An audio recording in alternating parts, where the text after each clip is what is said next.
Welcome to the Salt Strong Podcast, disrupting fishing entertainment as you know it. Prepare to laugh. Prepare to get to know fishing legends in a whole new and unfiltered way. And on occasion, you might even learn a thing or two about fishing. Here's your host, Joe Simons. Like diamonds. What's up, everybody? Joe Simons, like diamonds. We are back again. I'm going to talk a little bit quieter because we're here bright now. Ooh, Luke just had an explosion. I was missing it. Oh, Joel, hopefully you're catching there we this. go, got him. Nice.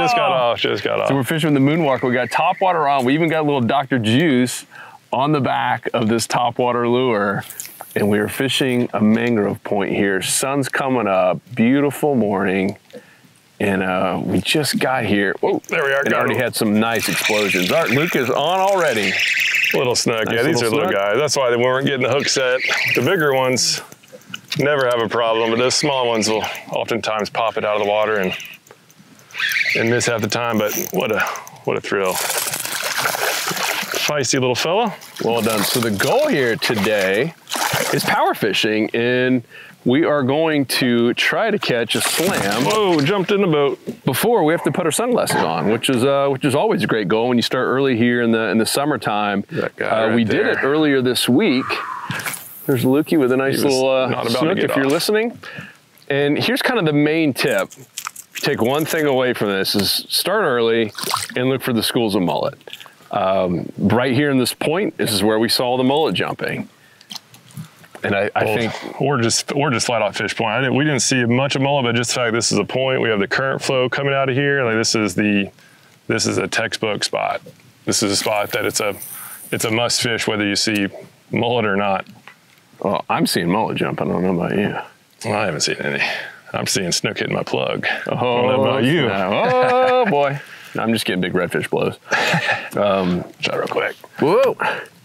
But yeah, so the power fishing, this is a really powerful way to fish as far as is just going out there and catching fish quickly. And during the fall is really late summer and all through the fall, this will oftentimes outfish live bait because the fish are a little bit more aggressive, especially if you get out early like we are now. The fish are gonna be aggressive and it's really about just covering ground. So we're gonna be moving fast.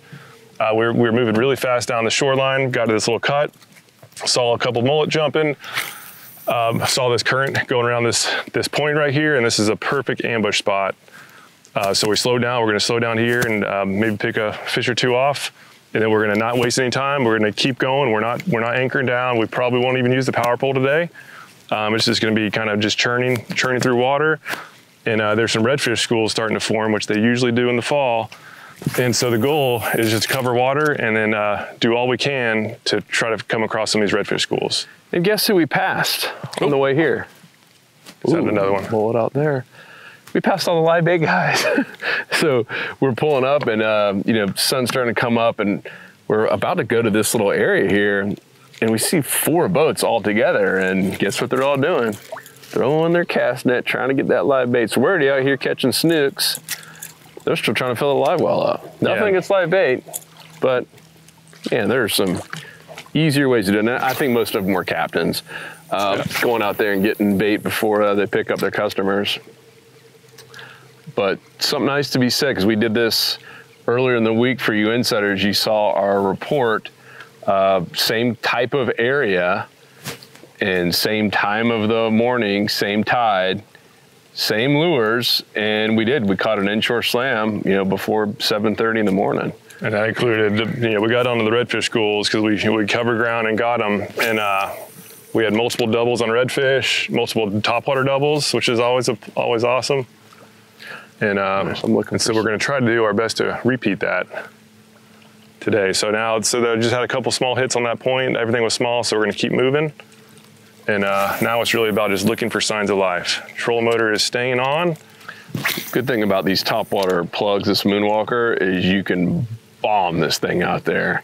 10-pound braid, good 7/6 rod. Even though I know some people like shorter rods for topwater, it don't bother me. I'd rather sling it out there and cover ground. Yeah, I'm looking for some more jumping mullet. There's something over there.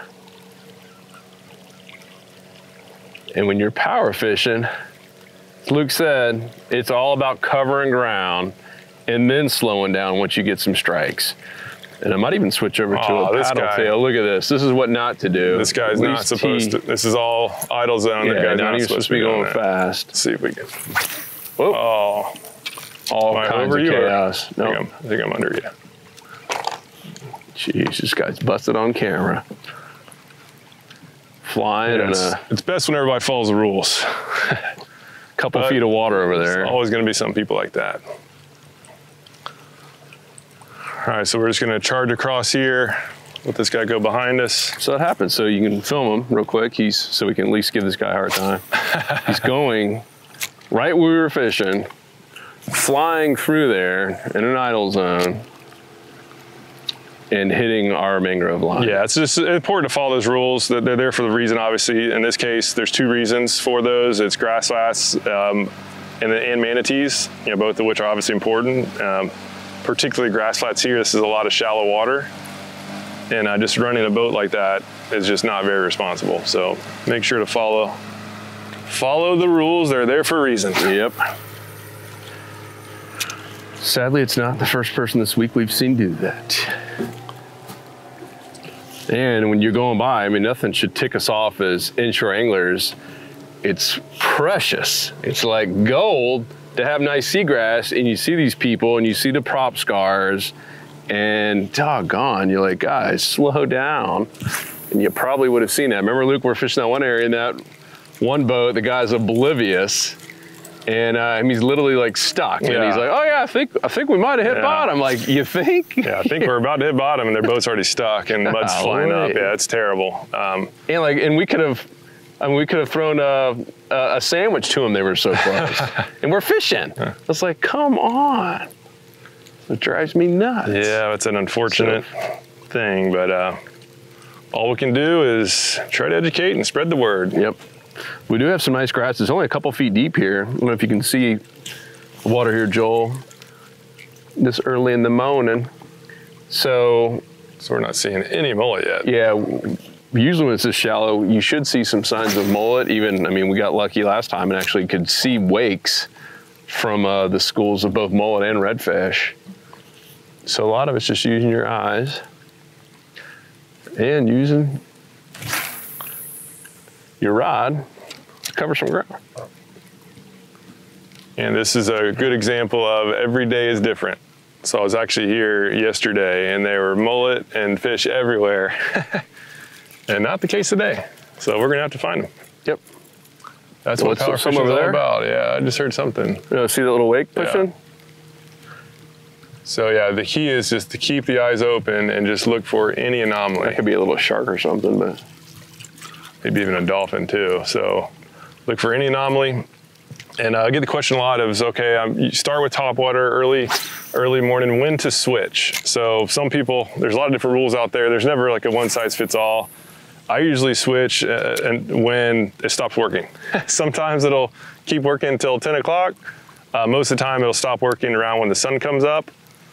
Sometimes it'll stop working before the sun comes up. If you just see them just follow and not commit, that's when I make the switch. Or at least have one person in your boat switch. That's the smartest thing. That's actually the best way to do it. It's generally best to have one person topwater and the other subsurface, because a lot of cases, like over there at that point, when those fish were missing, that's something really big. When those fish, that might just be a manatee, but when those fish were missing, something with subsurface would have probably gotten the job done much quicker, and we had to waste a few casts. Yeah, that's something really big moving. That looks like a manatee, but we'll still go check it out. I would be surprised if that's a school of redfish moving that fast, but you never know. I got it close to him. Let's see if. Yeah, it's looking like a manatee wake. Yeah, see those? Yeah, it's manatee. But a lot of times redfish will follow those. So I do like to still, make sure that it's, make sure you don't snag the thing, obviously. We'll go out there, cast a little close to it. You snag it on topwater. That's an inline hook. Yeah, just don't do it with like a subsurface twitch bait with trebles. Yeah, it's definitely manatee and he's booking it. All right. Oh, something just hit me. Right behind the manatee? That was too far behind. It wasn't right. It was just sitting out there. Yep, there's a manatee. Just came up, took a breath. A good brother. All right, we'll cast right behind you. That was probably a trout. Hey, we'll take it. Yeah, trout has actually been the hardest thing to get lately. Yeah, and so if you're listening, we're in Tampa, or should I say Champa Bay. Go Brady. And, you know, we just had a pretty horrific red tide, algae bloom. And this whole area, I mean, not that long ago, I mean, a month ago was, I mean, just devastated. And it is sad, but it's also a little bit, I guess, uplifting to see it recovered. Not fully recovered, but at least to know that Mother Nature heals. We have a lot of work to do as citizens, anglers, lovers of the outdoors and the water. But doggone, and I mean, our biggest fear was this area was just going to have no fish forever. And at least there's some fish out here. But it is interesting about the trout, right, Luke? Yeah. It used to be the easiest thing to catch. Yeah, it went from the easiest to the toughest. All right, so this, I've seen a couple, I couldn't tell if it's mullet or redfish or whatever, but kind of close to this point. So look at that, that's a wake behind my bait. So there's some redfish around. If you can zoom in there, Joel. So again, I'm moving really fast and started seeing a little bit of anomaly on the surface, and then slowed down as soon as I got in the casting range. And that's just a smart way to just increase the odds. You obviously don't want to go blast through an area that has a bunch of fish. So this one, okay, see there's a bunch of mullet just spooked way up there. This is looking good. So we're just gonna keep, motor's still on, but it's just going much slower than before. And we should get a hit in here these next 5 minutes. All right, Luke's hitting that point. Always hit the points. And I made a horrible cast. There we go. That snook is not playing around. He does not like having the moonwalker in his face. What do you know? A point again. Yeah, right where a point that also had some action.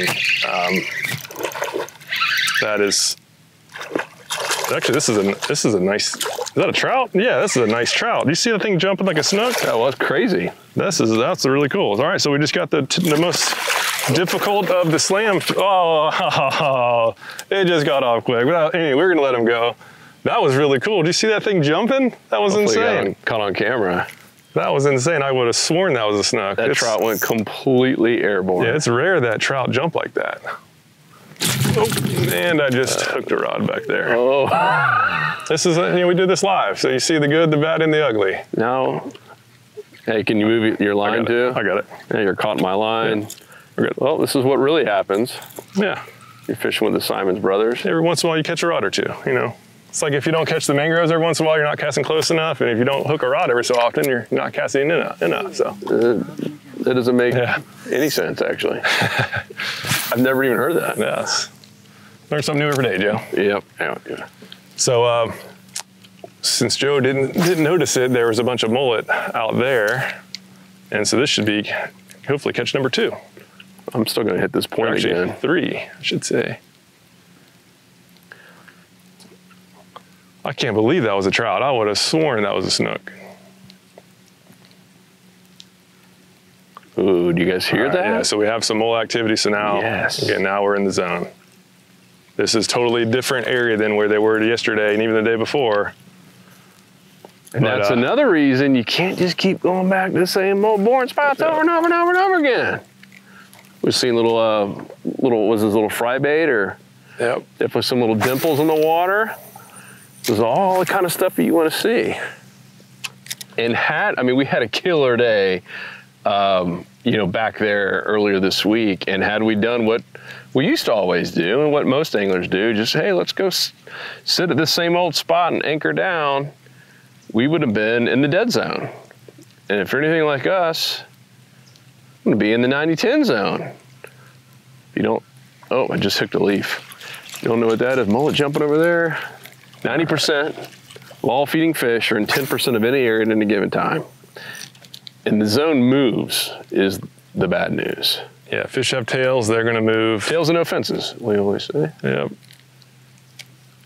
and we have a lot of activity. We should be getting our redfish here. So hopefully, I don't know if we can count that trout as a catch or not, but at least we had one hooked. We'll at least have a hook slam before the sun comes up, which would be cool. So there's a bunch of mullet all around here. And lately, again, this is the time of the year where those redfish are in many cases cruising around with the mullet. Oh, there we are. There you are. That looks like a snook. But the redfish are cruising around with the mullet.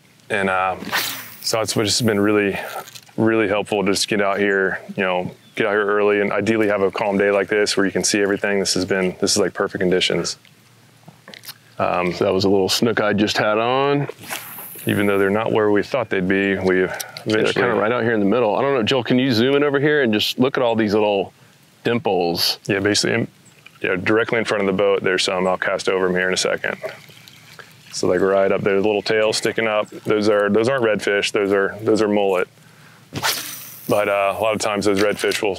I didn't have the best cast there, but a lot of times those redfish will be hanging there with them. I'll be there. Yes. Ooh, yeah, I got something following me. Yeah. I'm gonna go over there where all that commotion is. This area looks good. Bombs away, Moonwalker. See if you can't get a strike.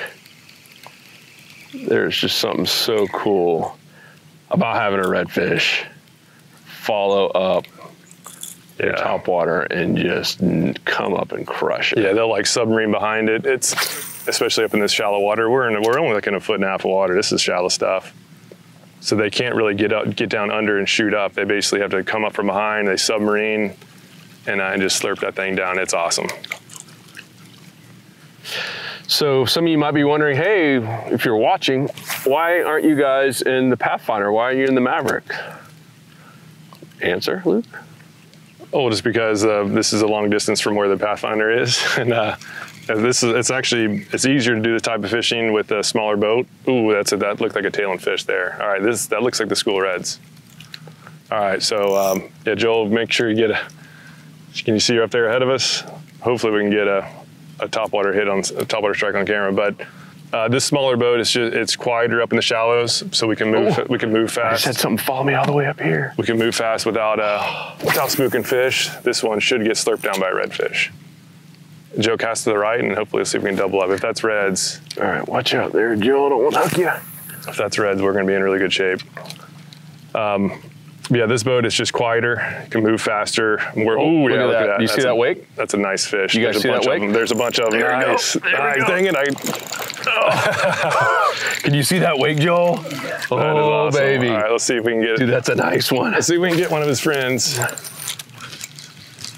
It's coming right at us. That was cool. That was so cool. That, man, it just gets my heart pumping every time you see that. And I've done it so many times. They're way over there. Oh, look right there. Look, Joel, do you see him? Look, that's the school of them. Now he's found his buddies. Let's see if we can get one of his friends. But so many times you see that wake and you get excited and you either go too fast or you completely pause. And I learned my lesson that one time. We were fishing with our buddy down and he was polling us. He was so mad at me. He's like, why did you stop? Why did you freeze? And I've done the other. That's a solid red. I've done the other worst sin is when you just jerk it as soon as you see any kind of commotion. And that's not natural. I mean, for a bait fish to just do that, and a lot of times, and they're lazy in general, they don't want to work that hard. That's overslot red there. Yeah, it's a beautiful red. It's just so important when you see that wake. Just take it slow. Almost close your eyes and don't do anything until you feel some tension. So this is on the Moonwalker. If you guys are listening, the old topwater plug that we came out with, and pretty cool. That is officially how you go out and hook a slam. And I don't know how long it's been, probably 20 minutes or so. Yeah, if only you had landed that. It's a nice. Ooh, there's a nice wake right here. I'm gonna come around here and get him. Look at that. Hooked perfectly. Oh, what the front hook. Look at that in the side of the mouth. Heck yeah. Get the leader, so it's officially a catch. Oh, look at those two beautiful spots there. Look at that. Oh, man, what a great looking fish. Get the hook out. So we're using these single inline hooks. One of the few, oh, of course I don't have my pliers on me now. One of the few topwater plugs that's coming standard with these. Yeah, and you can show, I'll show you a close up of this one. That's the earlier version. Here's the latest version. So we're having bigger hooks. We found some really good hooks, either top of the line hooks. We have a Slam Shady paint job on there. And this thing has been awesome. This thing is off. This has been through a lot of abuse. The paint's starting to wear off. I've been using this for really a couple weeks now, and these hooks have been shockingly effective. Oh, God. And so this is by far my favorite topwater plug. And this is version 2. Some of you guys have version 1 out there. Nobody has this. This is actually the only one we have. So I'm doing my best not to lose it. But these things are awesome. They have good walk the dog action, and they really are good. And they definitely stick in fish's mouth. There we go. Finally got that thing out. We'll get a quick little pick and get him released. All right. It's a solid fish. Yeah, buddy. Oh man, we were close to having double there too. All right, we'll get him released. Woo! And he's off to the races. Yeah, those things are tough. So I saw that school. I thought they were, I misjudged where they were, and I led Joe to that one. Oh man, this burns me up. I was planning on doing it right in his face, but he showed me up. Always go to the right of the school of reds when you say moving to the right. It's pretty obvious. I just had something followed up right here. Let's see if it eats. All right. Come on, eat it. That was fun. But for those of you that, so good brother, go right out there again. I'm about to hook a weed there. Yeah, another benefit of these inline hooks, a really big benefit is the fact that they're weedless. Like I just went through a huge clump of weeds and I only picked up one little one, and usually you can shake them off. Those trebles, right? It's 3 times the risk of getting weeds on your line. Yeah, I still don't get it. And we've all had it. It gets stuck in your shirt and your fingers. I mean, if you go to Google and do hooked fisherman or hook in hand, hook in ear, and like 95% of the pictures are with treble hooks. And you just saw there, for the big fish, I would rather have this. It's more pressure on one point than having multiple, and it destroys the fish. Even though that was longer than I would have liked to get a hook out, I mean, these things work amazingly well. You saw how it was only hooked in one spot, and it still took a while. But if you have treble hooks, I mean, part of it's in its face, part of it's in its mouth. You must have pliers in those instances. And I think it's just, God, it drives me crazy seeing the damage a treble hook causes to everybody. And when you got a dog like Otis on the boat, not even a chance you want to have treble hooks. Yeah, even just kids. I mean, it's just not worth the risk. When you transport them, if you leave, look at that wake. Yeah. Oh, look at that. That's a red there. That school is maybe back there. They're definitely in the area. A lot of times when you get one out of a school, they don't go too far, but they're totally spooked. So you won't catch them for a while. If there's a bigger school, then you can, look at that wake right there. If there's a bigger school, then you can, in most cases, double up. Like in that case, I guess earlier this week, we got on a much bigger school, and it was so much easier to double up because half the school will spook, and the other half just thinks that the fish are feeding, and they'll come up and smack whatever comes near them. Yep. But that was a smaller school. It looked like based on the wakes, there's probably maybe 15 fish in there, and they were once that one was hooked, they all were freaking out. All it takes is one. Oh, I love it. But yeah, for this, I mean, we're filming this now here. Technically, it's into summer, early fall, but come fall, we're talking October, it's getting, in November, I mean, when it's just getting a little bit cooler, there is nothing better than that topwater bite. And we got a point here, so high probability spot. We'll try to get one on film. So I'm going to cast right down that shoreline. I'll go to the right this time and give you a chance. Let's see if we can get one. Let's make sure I don't hook any bitey or any rods. So burn that shoreline. Oh, I just spooked something too on the cast. We're gonna go right next to those trees. Oh, right where it's supposed to be. Oh, missed it. Eat it. Eat it. So that's a super high probability spot. I would have been more surprised if I didn't get a strike than I did. In that case, it was just some small snook. They missed it. And another good thing about these inline hooks is that the smaller fish do miss it. Especially like ladyfish. That's where it really comes in handy. Yeah. I've had so many times where little small stuff are messing with it. Oh, And then a bigger fish will see the commotion and then come up and steal the meal. And that has helped me catch, basically helped my average catch size increase while doing that. So Joe just took a turn through there, so we'll do one more. I made a horrible cast. I just made a bad one. Luke and had to stop mine early. Yeah, always be quick to the trigger to stop your cast. So I had a bad cast there. It was going too far over. It was going to be in the trees. And I just always keep my hand really close to it and just literally stop the line from going out. So that way I'm not stuck in the trees. There we are. That one should get something. So now hopefully we can get on camera better. Oh, did you see that? Zoom in on that. Got him. Uh-oh. Can't tell what it is. Let's see. Yeah, so that's, whoa, there we are. That's a snook. Snook again. Snook. But just the power of just finding the trend, right? So this, ooh, a nicer fish. So this has been the trend lately, is to find some food and to fish the points.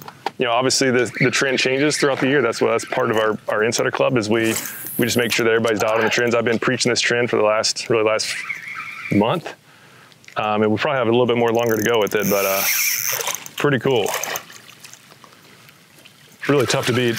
It's tough to beat a topwater strike. I will never, ever get tired of hearing a fish of any kind pop a lure. So not a giant snook, but a solid one. Respectable. He fought like he was a lot bigger than he was. Yeah, fun little morning here. I mean, all still 7-something o'clock. Here, I'll get a quick little pic for you there, Luke. Over there is, look at that, the eye. I've got a ton of fish. The eye on one side is coming out. Pretty cool. Nice little backcountry snook. Let's get this joker off. That's when you know you've put some time in on a topwater prototype, when the eyes are popping out. He's winking at us. The fish don't care. Oh, it's like more of an injured fish. Yeah, and the unique thing we have on this is the backside. So all the fish really see they're following it, so they see the backside. So we put a couple little teeth marks on there, and just to make sure that they can see as much as possible that it's an injured bait fish. Oh, look, something's popping on. Yeah, you're following it. And that's gotten the job done. And so when you're a spot like this, there's probably some more fish. There's definitely some more fish Joe just had to follow. So just go one at a time. So I'm gonna let him take us through there. You don't wanna have too much commotion. If you have like 3 people on the boat and you all 3 cast in one spot, it's just overload, right? You don't wanna totally overload the fish. So we're gonna get a little strike cast up there. To the side. See if there's anything over here on this side. See if I can steal Joe's fish that he just missed. It's a small one. You can have them. Oh, that'd be fun. The other one that's been really interesting here on the flats, we're still once again in a couple feet of water, has been jacks. So much fun to catch jacks on topwater. Yep. As much as I'd rather have a redfish,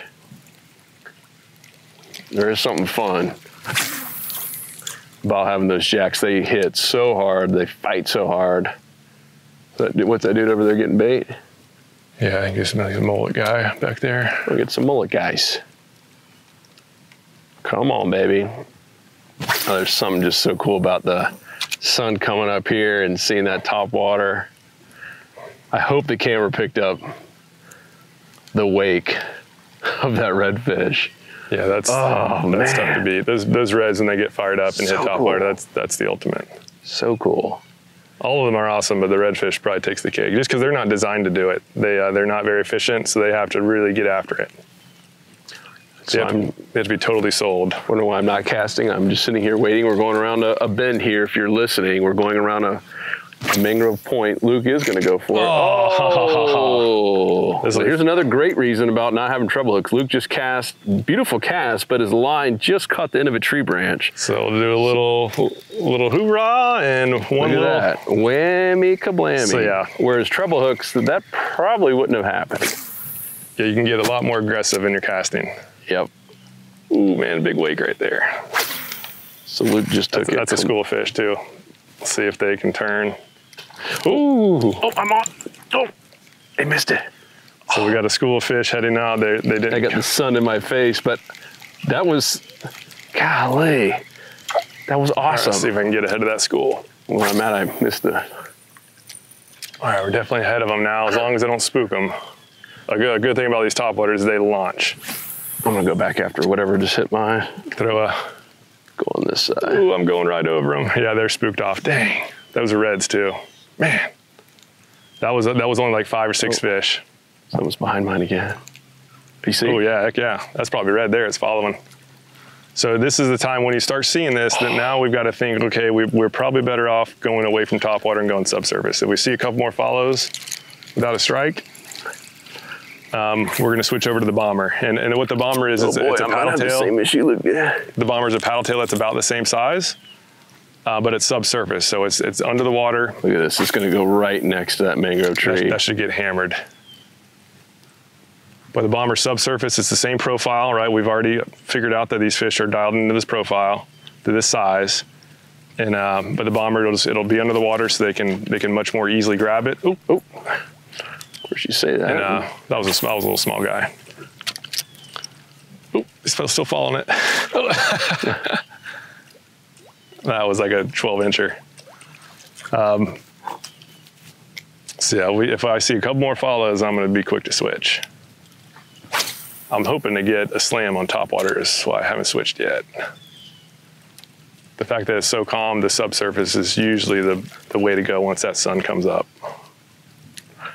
As soon as I start feeling the need to put sunglasses on is when I usually make the switch. What's Wyatt's little hand trick? Oh, yeah. Oh, I think you're on. Oh, no, it sucked it down. Oh, it had it on. You see that, Joel? Oh, this thing is just all over it. And I'm doing what I'm supposed to do. I'm still retrieving. Yeah, don't freak out. He's still behind it. So I'm gonna let Joe do his thing, and I'm gonna go steal his fish is what's gonna happen here. He finally gave up on it. So I'm casting right down that same lane. And it's already proven that it's willing to come up and smack a topwater plug. Oh, I think I have a weed on it. Dang it, it doesn't feel right. Oh, and I will go back. Yeah, I got a little weed on there. It's not gonna help my chances. Sometimes they'll still hit it with the weed, but it's, even with the inlines, it's not perfectly weedless.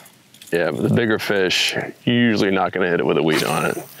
So we had Peter Deeks on talking about catching trophy fish. The big ones, they know. There's a reason they're big.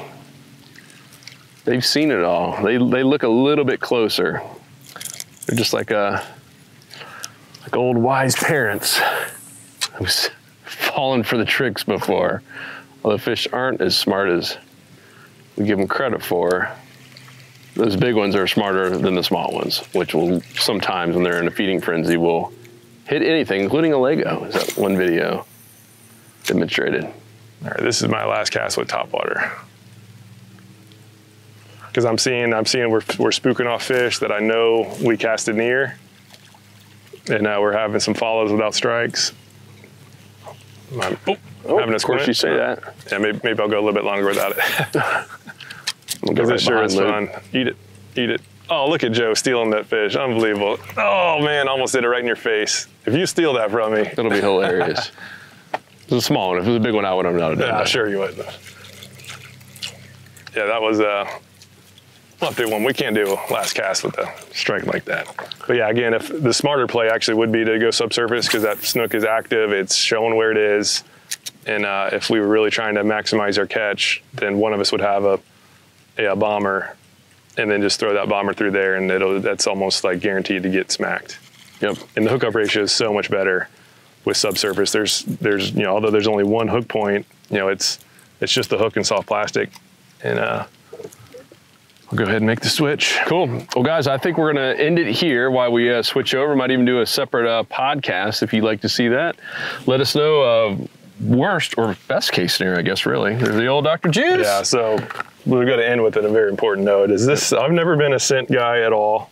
And we put it on our topwater plugs, too. I literally put on everything, and this is oil-based, so it's a liquid form, but it's oil-based so that it sticks to topwater plugs. I've had it on there. I've seen my catch rate go up. I've done some tests with it, and it literally does shockingly well for inshore. So it's redfish, sea trout, snook in particular. But less is more, right? This is a little dropper, and just kind of just drip it down the side, and then just use my hand and rub it on in. And again, do it when it's dry, and this oil base, it'll stick on there. It doesn't mix with water, so I just do this and it's ready to rock. And I put some on my knots, like everywhere where my hand is touched. That is a good way to just help increase your strikes. And it is, I'm like totally sold on it. Again, I was a significant skeptic when we were even talking about starting. I was like, yeah, we're never gonna put our name on it unless this stuff's legit. And man, I've been super happy. Yep, and it goes on hard baits. Anything that you want to be supercharged, it has proven to work, and it outperforms Procure. It stays on a whole lot longer. The whole Procure thing is more of a marketing deal, and the fact that Procure works. I'm not trying to poo-poo on the company. We like Procure and even sell it in our store. But the marketing part is they made it stick, because fishermen, you know, they like to see stuff the same as some of these realistic lures. But in reality, the Procure stuff is water-based, where this is more oil-based. And the water-based stuff, what that means is you probably notice after you fish with Procure for, I don't know, 15, 20 minutes, it's gone. You can't see it anymore. It's physically gone, where this stuff, it's sticking on there long-term. And if you don't believe me, put a little bit on your pants and ask your spouse if they can smell it the next day. It is potent and it stays on everything. We even have some tips on, if you do happen to spill a little bit on your boat or your kayak, how to get it off pretty quickly with some Dawn. But definitely pick up some Dr. Juice if you can. We sell out of it almost every time that we put it in the store. But that's it. We're gonna go hit this next shoreline with some subsurface, and we'll be doing an insider report for you guys on that. And I'm gonna go find my sunglasses and some pliers. It looks like a little storm might be brewing up there as well. Yep. But yeah, if you guys want to see exactly, you know, where we are, where we fish, and more importantly, the trends, because that's really, you know, why this Insider Club is so powerful is, you know, we're out in the water every single week. We have coaches on the water every single week all over the place, from Texas and now up into Georgia. And we're reporting what we're seeing real time, where we're at, where the baits. It's like having a fishing guide in your back pocket. So come join us there. It's saltstrong.com, Insider Club. We have 25,000 members just celebrated that. And our goal is twofold, is to save you time by putting you in the 90-10 zone, and saving you money by not only going out and testing tackle, coming up with tackle that we know works, and stuff that we wish was around when you know, we were out there buying our own tackle and spending crazy amounts of money, which we still do. But we want to, one, test stuff out, tell you what works, and then give you big discounts on it to help you save even more money. So it's all at saltstrong.com. Join us in the Insider Club. What do we have, a 365-day money-back guarantee? Yeah, it's as long as the membership. Crazy. So it's an annual membership, and just to put all the risk on us, we know it works. So you have nothing to lose. You have a lifetime of fish catching to gain.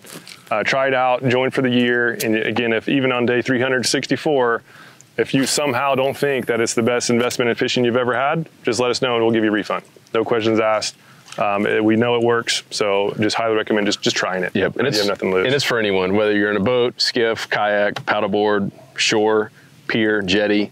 It's funny, there's someone who put something in a Facebook group, hey, what do you think about Salt Strong Club? And this one guy, who's never been a member, by the way, he was like, oh, I know all that stuff they're teaching. And then an actual fishing guide, who's one of our members, like we have full-time fishing guides who are members, like, man, I'm learning stuff in there every single month, and I'm on the water almost every single day, and you're just some weekend warrior that is probably not as consistent as you want. So it is for everyone, but we want positive people. We want people who are uplifting and helpful and sharing, and that's what makes our community so different, our private online community, than anything else out there. I mean, you just got amazing people who want to share, who want to see you succeed and help you create more memories out in the water. So it's all at saltstrong.com. We appreciate it, guys. We'll have more of this on the water stuff to come, and we'll see you on the next episode. Peace, we out. See ya. 'Cause fishing, it's in my soul, it was pain.